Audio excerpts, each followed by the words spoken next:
Donc on a décidé de se concentrer essentiellement sur la maintenance autonome, sur la maintenance planifiée.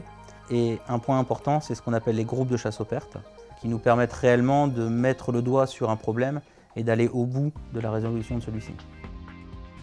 Donc on a une matrice coût-perte qui permet de détecter les non-conformités et à partir d'un certain tonnage rejeté, nous initions un groupe de chasse aux pertes.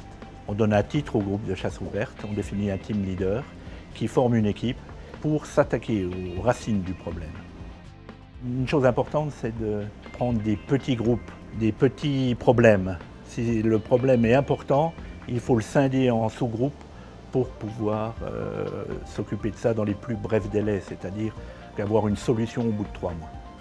L'important, c'est aussi pour le team leader d'aller au contact des gens, c'est-à-dire ne pas demander des volontaires, aller plutôt au contact, lui dire ben voilà, toi tu as un profil qui m'intéresse, j'aimerais bien que tu participes à mon groupe. Un groupe démarré ne finit jamais. On identifie une perte, on arrive à solutionner, à diminuer les quantités rejetées. Il faut derrière, évidemment, faire un suivi pour éviter que cette non-conformité réapparaisse au bout d'1 an, 2 ans ou 3 ans. Une fois que le groupe est terminé, qu'on a des résultats intéressants, il y a un système de reconnaissance où il y a plusieurs façons de réussir à motiver les gens et à les récompenser si les résultats sont intéressants.